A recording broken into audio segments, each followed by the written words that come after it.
अस्सलाम वालेकुम नाज़रीन। आज की इस वीडियो में हम डिस्कस करने जा रहे हैं squad for Pakistan cricket team in T20 world cup 2026। एक बार फिर पाकिस्तान क्रिकेट टीम एक मुश्किल मरहले से गुजर रही है। T20 वर्ल्ड कप से पहले फॉर्म, सिलेक्शन और इम्पैक्ट सब सवालिया निशान बन चुके हैं। आइए सबसे पहले one by one her player का तज्जिया करते हैं और उसके बाद डिस्कस करते हैं कि पाकिस्तान का पॉसिबल स्क्वाड और मेरा फेवरेट स्क्वाड क्या हो सकता है। तो सबसे पहले हम बात करते हैं बाबर आजम पे। Babar Azam no doubt is a world class player, but उसकी उसकी फॉर्म और उसका तसलसल से परफॉर्म करना एक बहुत बड़ा सवालिया निशान बन चुका है।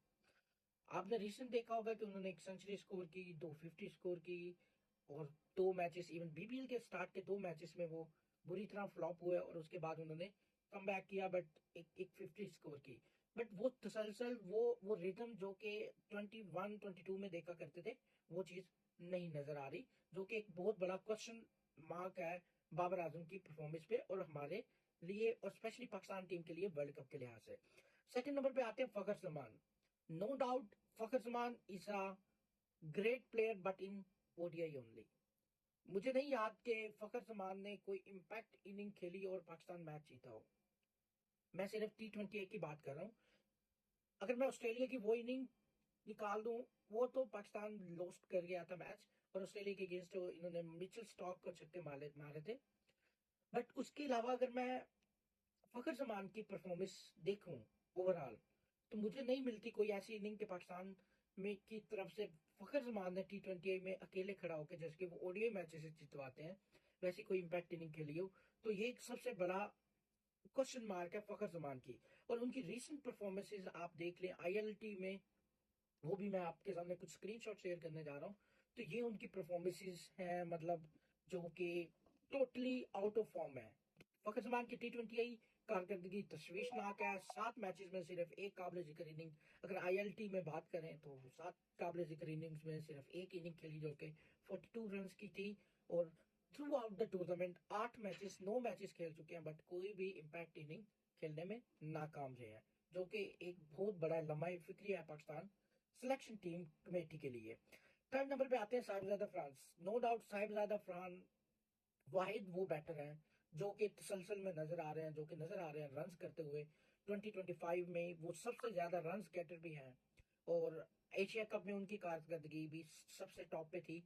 जब तक वो क्रीज पे था तो हमें मैच में इनते जैसे वो आउट होता था तो एक बड़ा कोलैप्स देखने को मिला, और इसी तरह रिसेंट जो सीरीज हुई है वहां पे भी उनकी परफॉर्मेंसेस काबिल जिक्र थी। तो इसलिए वाहिद साहिबजादा फरहान एक ऐसा ओपनर और एक ऐसा बैटर है जो कि इस वक्त तसलसल में है, और इसकी फॉर्म का होना पाकिस्तान के लिए क्रूशियल साबित हो सकता है। उसके बाद हम बात करते हैं सलमान अली आगा और हसन नवाज।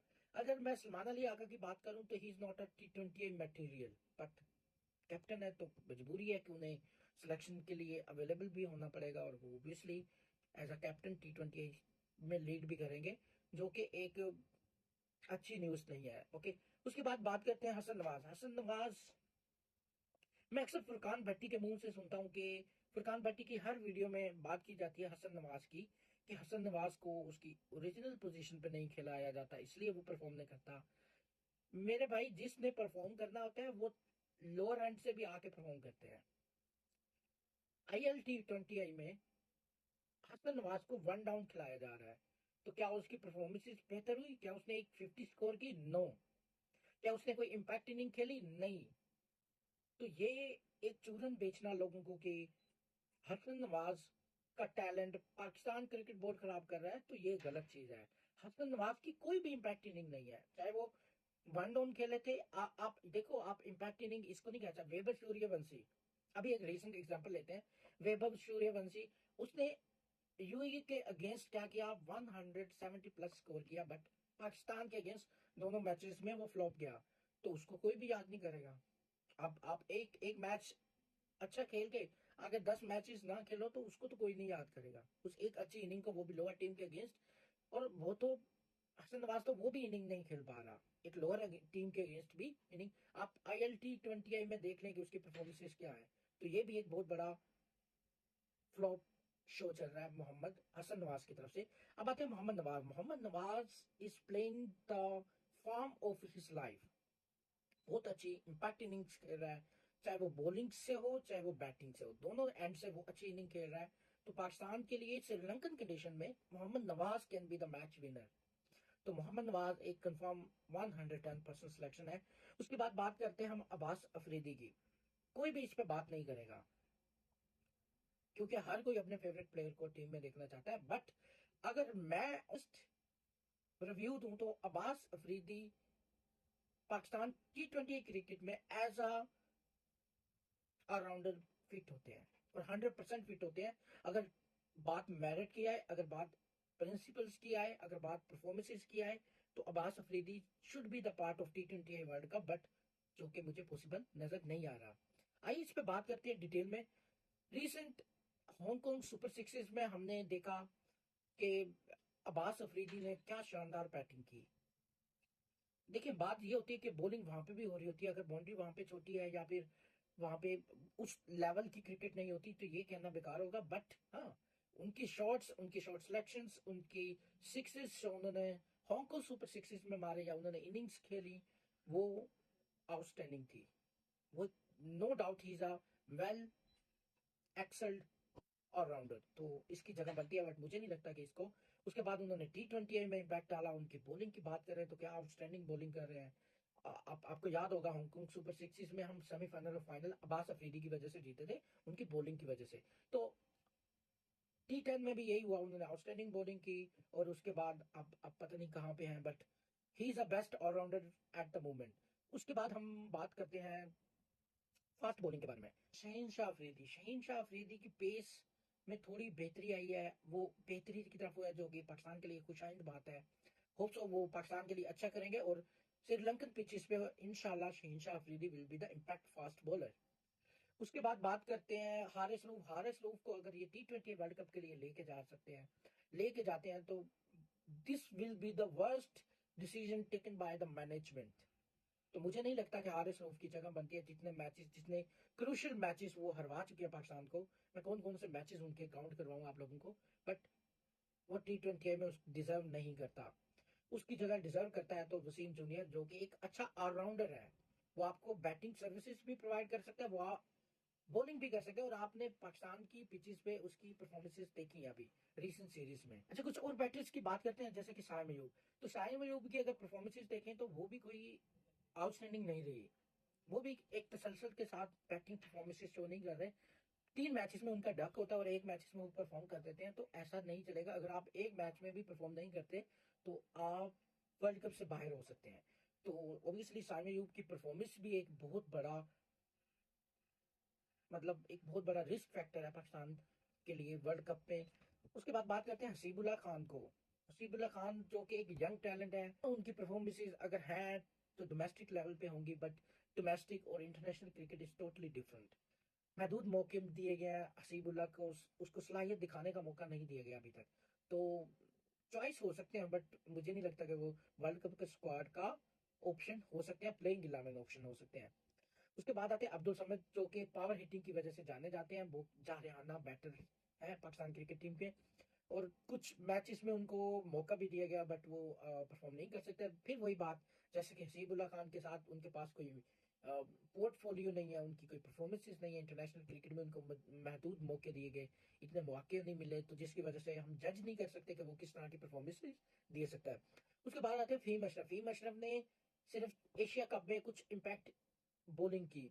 मैं श्रीलंकन कंडीशंस की बात करूं तो श्रीलंकन कंडीशंस के लिए फहीम अशरफ एक मीडियम पेसर है। तो मीडियम पेसर्स मुझे लगता है श्रीलंकन कंडीशंस पे इम्पैक्ट कर सकता है। तो हमारे पास अगर मीडियम पेसर्स की बात करें तो अब्बास अफरीदी एक बेस्ट ऑप्शन है। अगर हम बात करें बैटिंग और प्रॉपर ऑलराउंडर की, तो Abbas Afridi is best option then Faheem Ashraf. But मुझे नहीं लगता कि वो अब्बास अफरीदी को मौका देंगे। ओबियसली फहीम अशरफ के साथ जाएंगे और खेलेंगे।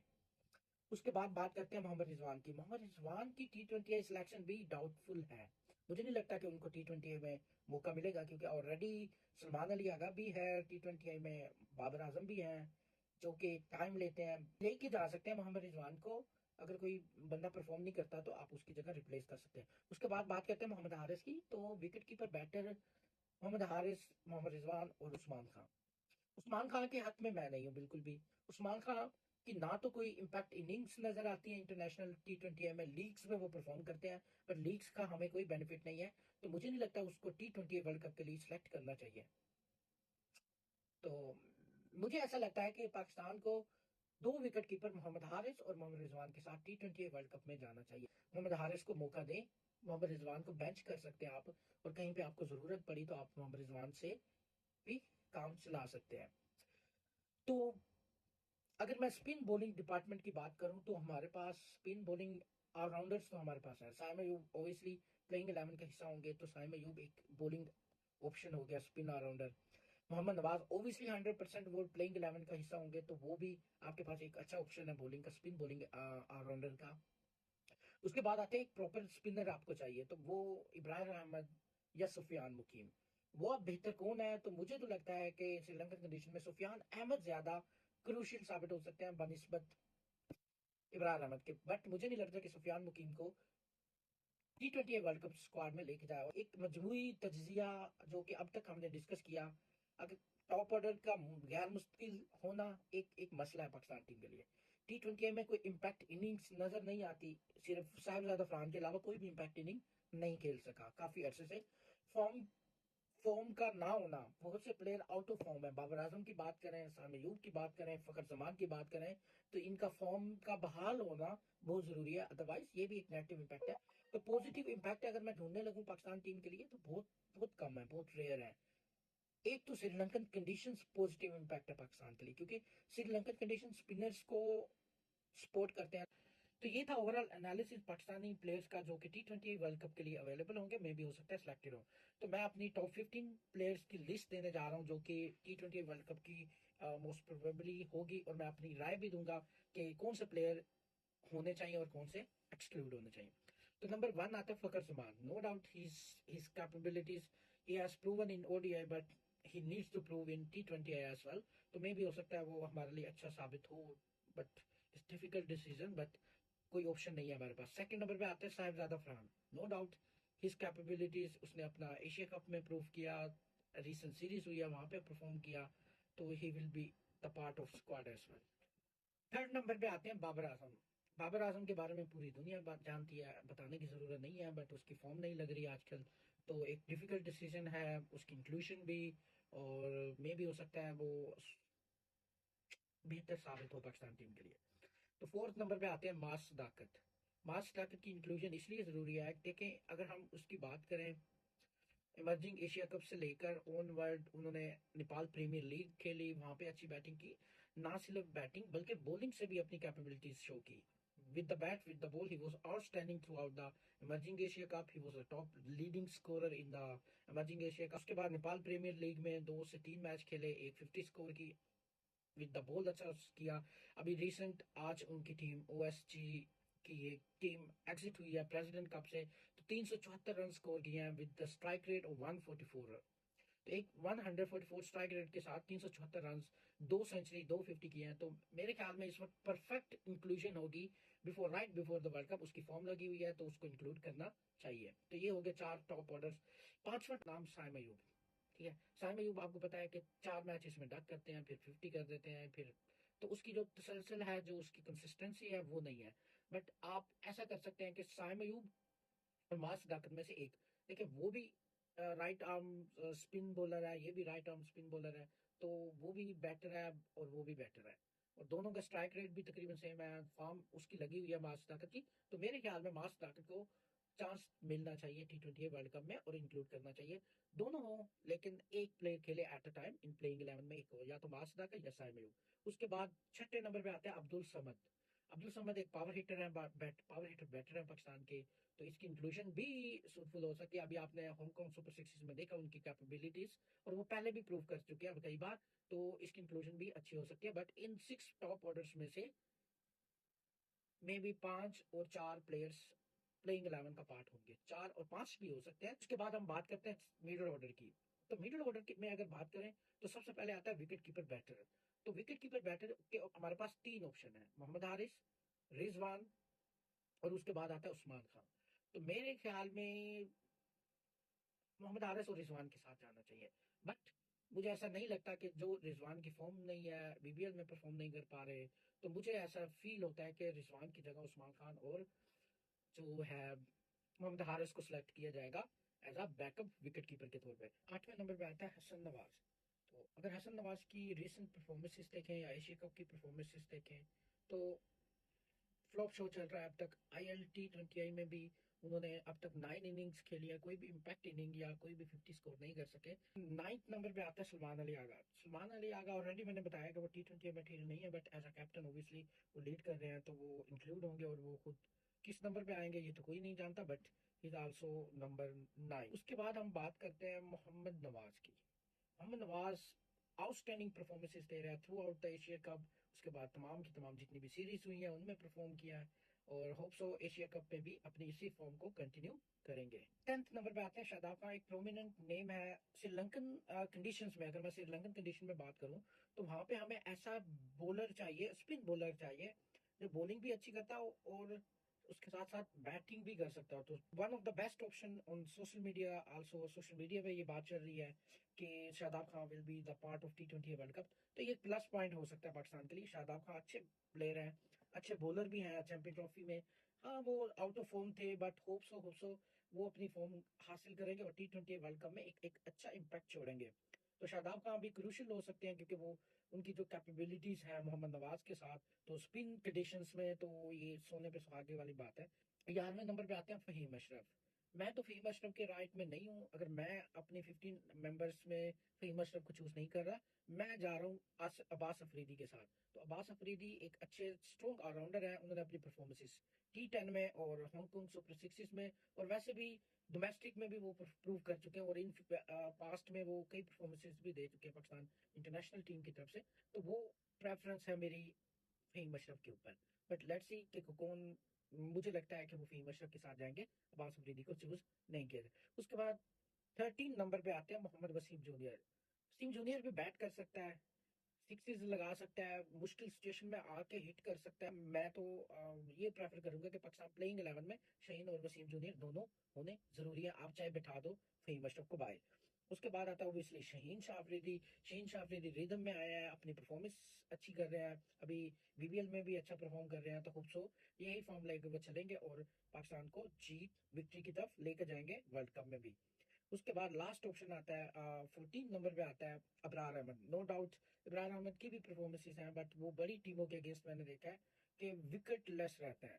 एशिया कप में देखा, छोटी टीमों के अगेंस्ट वो विकेट्स ले रहे हैं, इकॉनमी भी इंप्रूव किए हुए हैं। उन्हें कोई हिट सिक्स भी बहुत मुश्किल से मार रहा था, बट जब स्ट्रॉन्ग टीम आती थी, इंडिया आई, उन्होंने मारा। और उसके अलावा भी काफी वीक पॉइंट्स हैं अबरार अहमद। तो मेरे ख्याल में सुफियान मुकीम को सिलेक्ट करना चाहिए, और इब्राहिम अहमद, दोनों को। और इन दोनों में से सुफियान मुकीम को प्रेफरेंस देनी चाहिए प्लेइंग 11 में rather than Ibrahim Ahmed. But मुझे ऐसा नहीं लगता, तो वो इब्राहिम अहमद के साथ ही जाएंगे।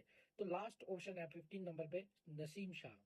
तो नसीम शाह ऑब्वियसली, अगर आप वसीम जूनियर जा रहे हैं इनके साथ, तो आपके पास ऑप्शन एक और भी होगा जो कि प्योर फास्ट बॉलर की सूरत में होगा, और वो है नसीम शाह। मैं एक तजिया क्या, और ये 15 प्रिडिक्टेबल 15 मेंबर स्क्वाड मैंने शेयर किया। मेरी आप लोगों से रिक्वेस्ट है कि मेरे YouTube चैनल को फॉलो करें। अपने YouTube चैनल का लिंक मैं इस वीडियो के साथ अटैच कर दूंगा। उस पर क्लिक करके आप मेरे YouTube चैनल को फॉलो कर सकते हैं, लाइक कर सकते हैं और सब्सक्राइब कर सकते हैं। नेक्स्ट वीडियो में मिलते हैं, तब तक के लिए अल्लाह हाफिज, थैंक यू।